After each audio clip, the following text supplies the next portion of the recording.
A black teenager had just wrapped up a leadership conference, her heart full of dreams and her suitcase full of notes, but the moment she approached the airport gate, everything changed. A flight attendant looked her up and down and, without warning, ripped up her valid ticket in front of a crowd. No explanation. No apology. Just cold, baseless suspicion. But just 7 minutes later, the entire airport staff would fall silent as a man in a quiet gray suit walked in, and what happened next shocked everyone in the terminal and triggered a wave of change no one expected. Stay with me, this is a story you need to hear. Before we dive in, drop a comment and let us know where you're tuning in from. And if stories of courage, dignity, and justice speak to you, make sure to hit that subscribe button. It all started on what seemed like just another ordinary afternoon. The air inside the airport hummed with a quiet restlessness, the kind you only feel in spaces where people are waiting to leave or longing to return. Somewhere between Gate 34 and a blinking departure screen stood a young girl, Amara, with a heart beating far louder than the announcements above her head. She wasn't tall, not particularly loud or showy either, but there was something in the way she held herself, shoulders straight, chin slightly raised, as if she carried something weightier than the small suitcase at her side. She was 16, with tightly braided hair and a neatly buttoned blouse, the kind of girl who still said, "Yes, ma'am," even when the world didn't deserve it. She had just come from a youth leadership conference, 4 days of workshops, speeches, and hotel breakfasts that tried to taste like home. It was her first time flying alone. First time being far from the watchful eyes of her family, particularly her father, a man who believed that true power never needed to be announced. He told her, not once but often, that humility was a choice, and that kindness wasn't a weakness, not in this world or the next. "Remember who you are, even when they forget," he would say. She'd hear it in his voice on the phone, or in the way he placed his hand on her shoulder before she stepped out into the world. Amara stood in line at the gate, her ticket in one hand and her passport in the other. The line crawled forward, and she waited with quiet patience, trying to calm the nervous thump of her chest. She'd rehearsed everything. How to smile, how to say thank you to the flight crew, how to walk down the jet bridge without stumbling, how to place her bag in the overhead bin without needing help. But life has a way of slipping in the unexpected when you're most prepared. The flight attendant's name tag read Gloria, and when Amara stepped forward with her smile and her documents, Gloria didn't smile back. There was a pause, not long, not loud but enough for Amara to notice. It was the kind of pause that meant something, like a silent question hanging between them. "You sure you belong here, sweetheart?" And though nothing had been said, not yet, Amara felt it in her skin, the quiet shift in air, the suspicion in Gloria's eyes, the way her fingers hovered over the barcode of the ticket just a beat too long. It wasn't new. Not really. Amara had seen that look before, in elevators, in classrooms, in the way some folks clenched their purses a little tighter or offered a smile that never reached their eyes. But this time felt different, because this time she was alone. No mother beside her to offer a raised eyebrow. No father's firm voice to correct the moment. Just her. Still, she remembered. Even when they forget, remember who you are. So she smiled again, polite, but not pleading. Proud, but not showy. The kind of smile that said, "I know who I am. Do you?" And with that, Amara waited for the moment to pass, for the scanner to beep, for the world to keep turning in its usual complicated way. She had no idea that in a few short minutes, her ticket would be torn in half. That a stranger's prejudice would try to strip away the dignity her father had spent years pouring into her spirit. But for now, in that quiet stretch of time, she stood with grace, holding onto her name like a shield, not knowing the fire she would walk through before the sun would set. Gloria didn't look up right away. Her fingers moved across the keyboard with an urgency that didn't quite match the rhythm of the morning. Amara stood there, ticket extended, the corners of the paper beginning to bend slightly beneath her grip. The line behind her shifted, restless travelers tapping their phones, children tugging on sleeves, and overhead, the same polite announcements repeated about carry-on sizes and final boarding calls. Then Gloria's eyes lifted just for a second and scanned Amara's face. Not with warmth, not with the familiarity that people often offer young travelers, but with something harder, colder. Her gaze dropped to Amara's name on the ticket, and something in her posture changed. "Are you traveling alone?" she asked, not bothering to hide the suspicion in her voice. "Yes, ma'am," Amara replied, the words clear, though a little quieter than she'd hoped. A pause. Another pause. One that lasted long enough for a subtle silence to settle around them. "This ticket doesn't look valid," Gloria muttered, more to herself than anyone else, but she said it just loud enough that the man behind Amara turned his head. Amara blinked. "I confirmed it this morning. It's under the name Amara Coates. Booked through my father's office." Gloria's lips tightened. "And what's your father's name?" "Jonathan Coates." The words fell like a pebble into still water, but instead of softening the moment, they made the ripples sharper. Gloria's expression didn't change, but her hands froze. That name, well, it carried weight. Just not in her world. Or maybe it did, and she just didn't like what it meant. "Right?" Gloria said, dismissive, her voice rising slightly. "And I suppose he runs the airline too, huh?" Amara felt her cheeks grow hot, not with shame, but with something she'd been trained since childhood to keep in check. Not anger exactly, not fear, just a deep, old knowing. "They don't see you the way you see yourself." "Ma'am, I just need to get home," she said softly. Gloria picked up the ticket and held it between two fingers like it was something offensive. She stared at it as if trying to will it into being fake, like it might suddenly reveal hidden ink spelling fraud or imposter. "I've seen this before," Gloria said, her voice sharper now. "People trying to sneak into first class with doctor tickets. You people always find a way." The words were quiet, but not quiet enough. Amara's breath caught. The line behind her shifted again. A man coughed. A woman frowned. But no one spoke. Amara felt it all, felt the heat rise in her chest, felt her voice catch behind her teeth, felt her father's voice in her ear again. "You don't have to fight every battle, but you don't have to shrink either." "Ma'am," she tried again. "I'm telling the truth." Gloria looked at her, a long, steady stare, then without another word ripped the ticket clean down the middle. The sound of it tore through the air like fabric splitting. A gasp from someone behind them. Amara's eyes widened. "What are you doing?" "That's my ticket." "You're not boarding with that," Gloria said coolly. "Try standby if you've got money to spare." Amara stood frozen. For a moment, the airport noise disappeared. No intercoms. No beeping carts. No rolling luggage. Just the thunder of her own heartbeat and the taste of something bitter rising in the back of her throat.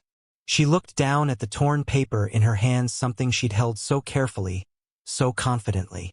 Now it felt like an accusation, a dismissal, a reminder. But more than anything, it felt like a challenge.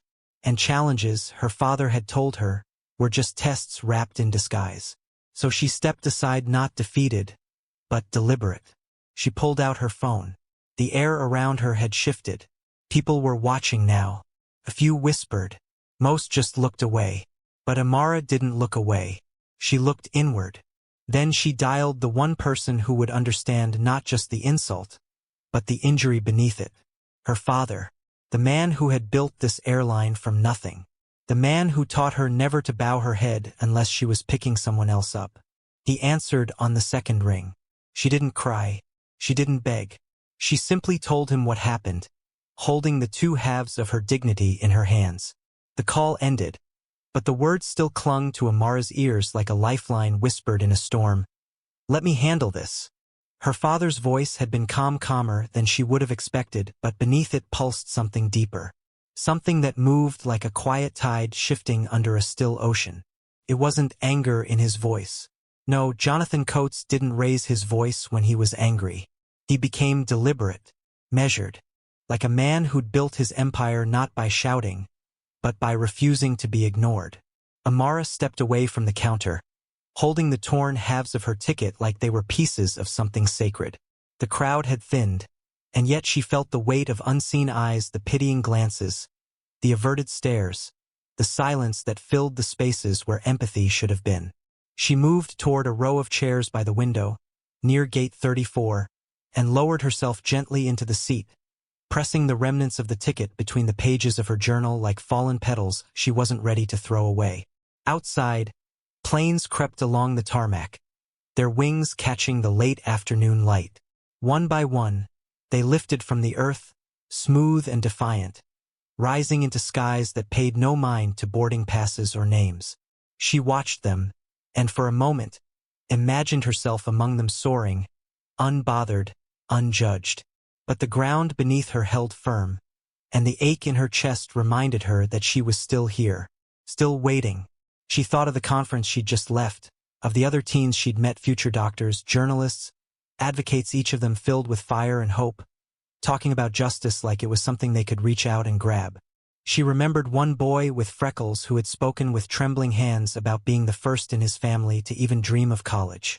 He had looked at her like she belonged in a different world, one where dreams were routine, and maybe she did. But right now, in this terminal where her name had been questioned and her presence discarded, Amara didn't feel powerful. She felt exposed. She reached for her phone again, thumb hovering over a friend's contact, but stopped. She didn't want to explain, not yet. Not until the shaking in her spine stopped. Not until the burning behind her eyes settled into something she could name. Instead, she clutched her knees to her chest and breathed slow, like her mother had taught her to do when the world got too loud. From across the gate, she saw Gloria, still behind the counter, still scanning tickets and smiling now, but only for the right people, it seemed. Older white businessmen with silver suitcases, mothers with polite children and well-worn passports. Amara noticed how Gloria's eyes softened for them, how her smile curved differently, warmly. And then she saw it, that quick flicker of a glance in her direction. The same disapproving tightness in the mouth. Gloria remembered her, but not with regret. Amara didn't flinch. She didn't look away. That was the thing about knowing who you are once it's rooted deep. No one can rip it up, not even with paper in their hands and judgment in their eyes. Her father had taught her that, not in lectures but in moments, in the way he let others interrupt him, only to reclaim the room with one sentence. In the way he carried his silence like armor and his words like keys. So she waited, not passively, not helplessly, but with purpose. She waited as the seconds turned to minutes, waited as gate agents switched shifts, waited as her phone finally lit up again. A simple message from her father. "I'm here." She stood slowly, brushing her jeans and slipping her journal into her tote. Her steps were steady now, her spine straighter. And as she walked toward the information kiosk, the same Gloria behind the counter narrowed her eyes. Confused now, maybe even suspicious. But Amara didn't return the stare. She didn't need to, because something was shifting. And this time it wasn't her. He stood like time itself had paused for him. Not grand, not theatrical, just present. Jonathan Coates was not the kind of man you noticed for his flash. He didn't need to wear his power on his wrist or in the width of his lapel. It was the stillness, the patience, the sharp edge beneath a calm surface that made people shift when he entered a room. And in that moment, standing near the information kiosk in a tailored gray suit that was more thoughtful than loud, he spotted his daughter, and the world, the airport, the noise, the dissonant bustle fell away. Amara saw him before he waved. She didn't run to him, didn't cry, but the way her body eased, how her shoulders dropped, and her breath deepened told its own story. He opened his arms as she approached, and she folded into him like a note returning to its envelope. "I'm sorry you had to go through that," he whispered, low enough for only her to hear. She shook her head lightly against his chest. "I didn't want to call you. I wanted to handle it." He smiled, though it didn't reach his eyes. "You did handle it, and now it's my turn." They walked side by side, not fast, not loud. But when Jonathan Coates walks with intent, people notice. Gate agents glanced up, whispers moved like static through the terminal, and somewhere, perhaps instinct, perhaps recognition, people began to realize they weren't just watching a father walk with his daughter. They were watching something shift. Amara glanced toward the gate where it had all begun. Gloria was still there, a little less firm in her posture now, a little more aware of something unsettled in the air. When her eyes landed on Jonathan, she blinked.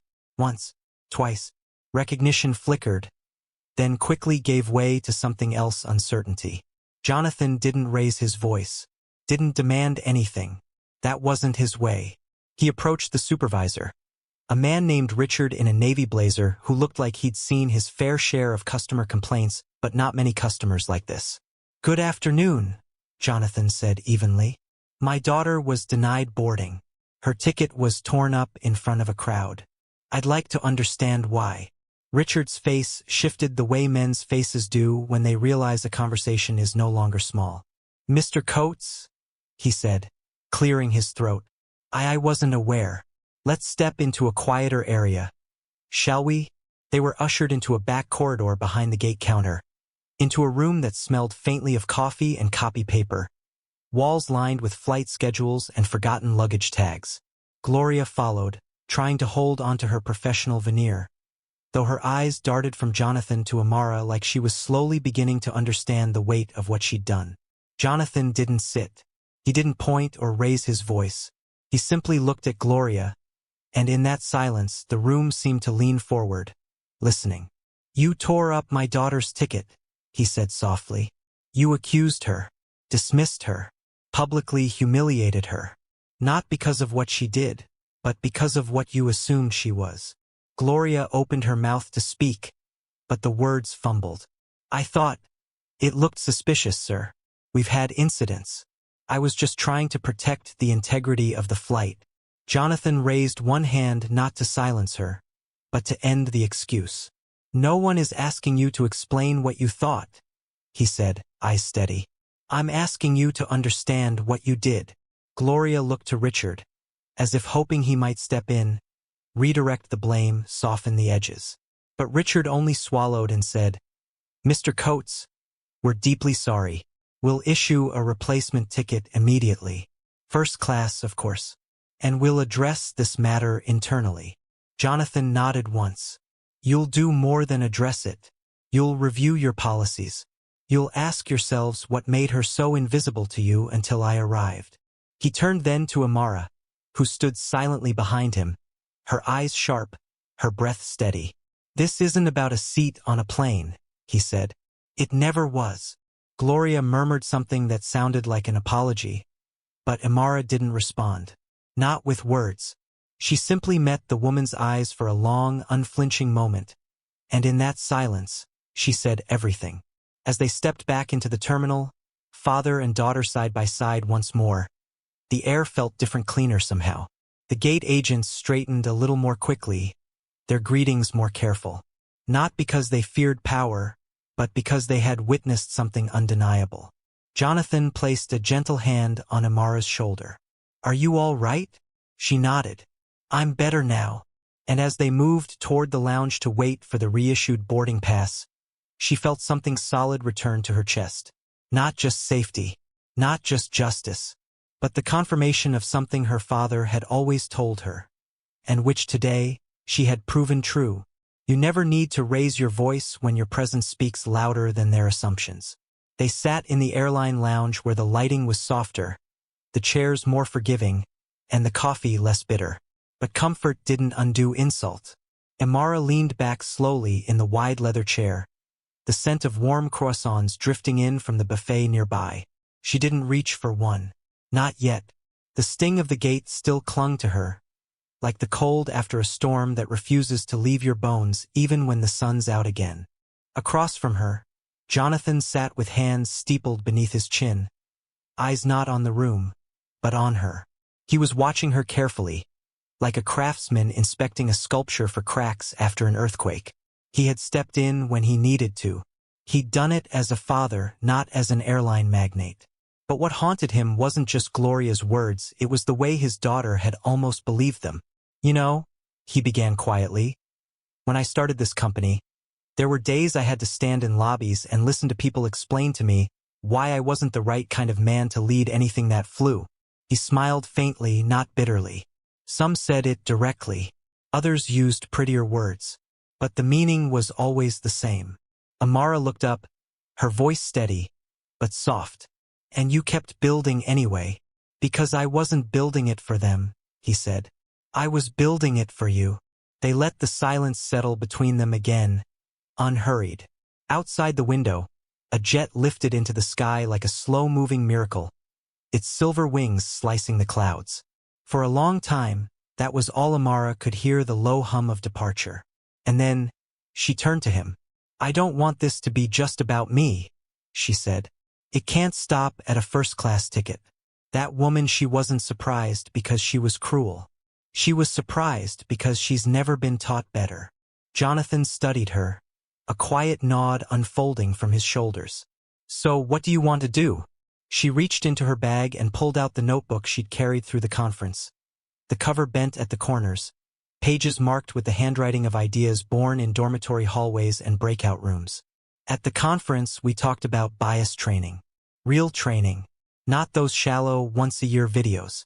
I met students working with nonprofits on programs that actually make people confront their assumptions. What if the airline led something like that?" Jonathan leaned forward, curiosity sharpening his gaze. "For staff. For everyone," she said. "Supervisors, security, even the executives, especially them. We talk so much about safety and customer service, but we don't talk about dignity." "Not really." Jonathan didn't smile. He didn't have to. What he did instead was reach into his pocket, take out his phone, and begin scrolling through contacts. "Send me the names of your friends. I'll arrange a meeting. If this is something you're serious about, I'll clear the path. But it's your voice they need to hear, not mine."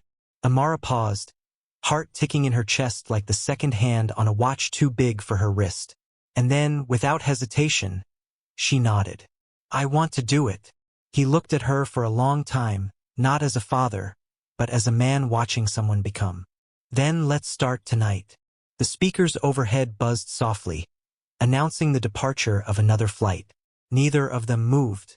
Not yet. They weren't in a hurry. Not anymore. Something more important than a destination had unfolded here, not revenge, not a reckoning, but the first steps toward repair.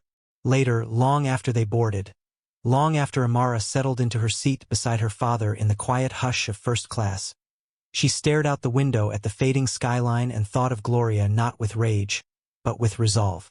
Gloria had tried to ground her, but had only taught her to fly deeper, higher. And in the hush of the cabin, with her father beside her and the future stretching ahead like runway lights in the dark, Amara knew that what had been torn would be rebuilt stronger than before. Not just for her, for everyone. The morning after felt quieter than it should have. Not just the hush of the house, or the slow rhythm of rain tapping against the kitchen windows, but the quiet that comes after a storm of the soul, when everything has changed, yet the coffee still brews and the world still pretends it's the same. Amara sat at the dining table, fingers wrapped around a warm mug her mother had placed in front of her. The scent of cinnamon and chicory curled in the air, familiar and grounding. Across from her, Jonathan was already dressed for the day, though his jacket remained slung over the chair. His tie loosened in a way that said he hadn't yet turned fully toward business. Angela, Amara's mother, moved between stove and counter with a quiet grace, humming something old and sweet under her breath. The kind of song passed down through kitchens and memory. There had been no formal family meeting, no lectures, no fury. Just a silence that had weight, like good earth ready for something to grow in it. Jonathan broke the silence with the precision of a man who never spoke just to fill space. "Richard called this morning," he said. "That flight attendant's being placed on leave. There'll be an investigation." Amara nodded, but didn't smile. "That's something," she said. "But it's not everything." Her father leaned back slightly, eyes narrowing not in suspicion, but thoughtfulness. "Go on." "I talked to my friends last night," she said, tapping her phone screen. "The ones from the conference. They're already sending over templates from their diversity programs. Workshops that actually make people examine the language they use, the snap decisions they make, the things they carry in their silence." Angela placed a stack of pancakes between them, golden and steaming, before sliding into her own chair. She reached for Amara's hand, not with worry but pride. "It takes something strong to turn harm into healing," she said. "You sure you're ready for this?" Amara met her mother's eyes and nodded slowly. I don't want to be a story someone tells in a press release. I want to be part of the story that changes what people have to go through in the first place. Jonathan exhaled, a sound that was part sigh, part something older. The sound of a man watching the world tilt slightly and knowing that, this time, his daughter was the one doing the tilting. By mid-afternoon, the study had transformed. Papers scattered across the table, open laptops displayed drafts of a proposal. Amara's voice filled the room, not loud, but unflinching as she practiced the opening lines of her presentation. Discrimination does not begin with policy.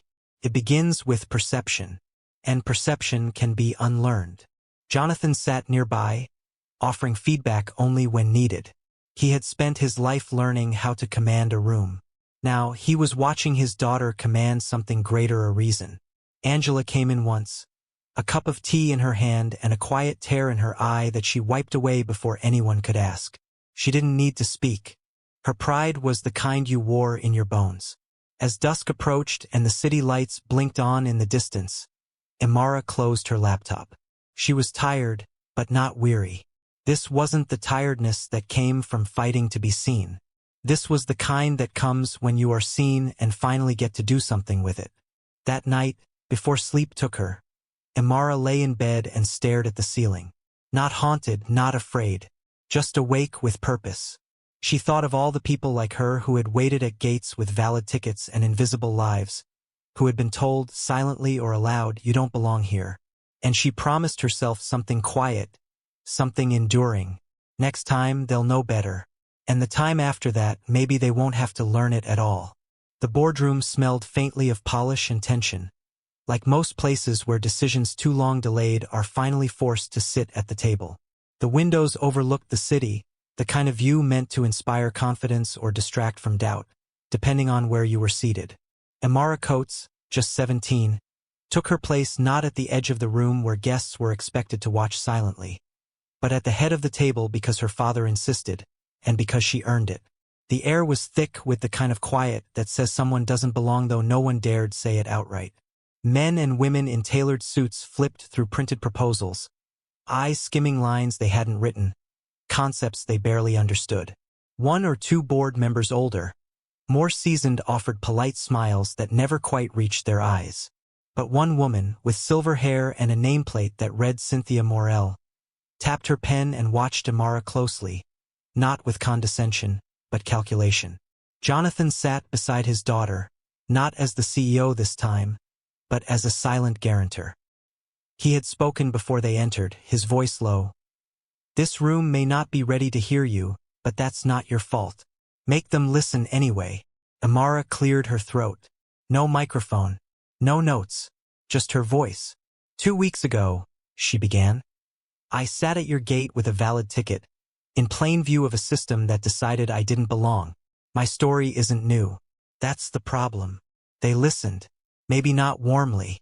Maybe not all of them willingly. But they listened. She spoke of the difference between policies and practices, of the subtle architecture of bias that lives in tone, in glance, in assumption. She didn't raise her voice. She didn't cry. She simply told the truth with a clarity that made the room lean forward, because when a young woman tells you I was dismissed because I looked like someone you didn't expect to see in first class, it's no longer a matter of public relations. It's a matter of legacy. Cynthia asked the hard questions. How do we measure change? How do we train perception? Her tone was not skeptical but curious. Amara answered each one with the ease of someone who hadn't just memorized statistics but had lived them. Jonathan added few words, only to support what needed amplifying. He knew when to step forward and when to step aside. When the vote was called, hands rose, some slowly, some hesitantly, but they rose. The motion passed. The program would be developed and implemented across the company. Not in a year, not when convenient, but now. Afterward, as executives offered her handshakes, some firm, some performative, Amara stepped into the hallway with her father. He looked at her, not with surprise, but with the kind of pride that's quiet, earned, ancestral. You've shifted the ground, he said. She shook her head. No, she said. I just cleared a path. Now we build. As they left the building, the city moved on as if nothing monumental had happened. but something had.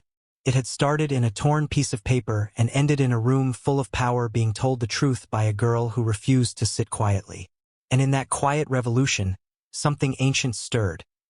The idea that dignity, once claimed, doesn't wait for permission to grow. It was late afternoon when Amara stepped into the training lounge at Terminal D, sunlight slanting through the high windows, softening the edges of the industrial space.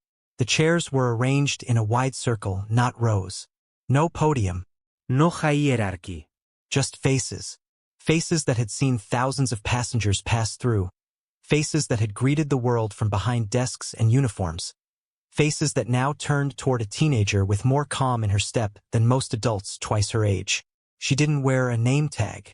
She didn't need to. By now, word had spread. The girl whose ticket had been torn, who had been dismissed and belittled, had not only stood her ground, she had moved the ground forward. The training modules her team developed had begun rolling out quietly a month ago. No press release. Not even cutting. Just work. Conversations.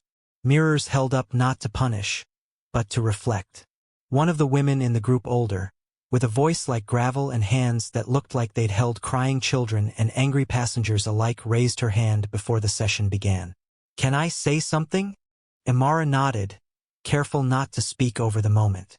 "I've worked here 32 years, the woman said, her voice low but steady. "I've seen a lot, and I thought I'd seen enough to know better. But this training, it made me stop and look again. At myself." She paused, then looked directly at Amara. "What happened to you shouldn't happen to anyone. But what you did after, that's what's gonna stay with us." Amara didn't reply right away. She let the silence settle, respectful, like laying flowers at a place where something painful had once bloomed. Then she spoke, not with fire, but with something deeper, a kind of grace forged from truth. "I don't want apologies," she said. "I want better beginnings." No one clapped. That wasn't the kind of moment it was. Instead, people nodded. Quiet, thoughtful nods, the kind that come when someone's words have entered your chest and changed the rhythm of your breathing. Later, as she walked back through the terminal toward her gate, Amara saw people differently. Not just the passengers rushing past, but the staff, the ones scanning tickets, guiding families, answering questions. Some of them met her eyes now. Some offered a soft smile, like an unspoken thank you. Others still looked away. Change, she knew, doesn't happen all at once. It happens like water on stone, patient, persistent, sure. At her gate, she paused. Not because she was waiting for a flight. This time, she was watching others board. A young girl with braids, no older than 10, held her mother's hand and looked up at the boarding sign with the same wide eyes Amara remembered from her first solo trip.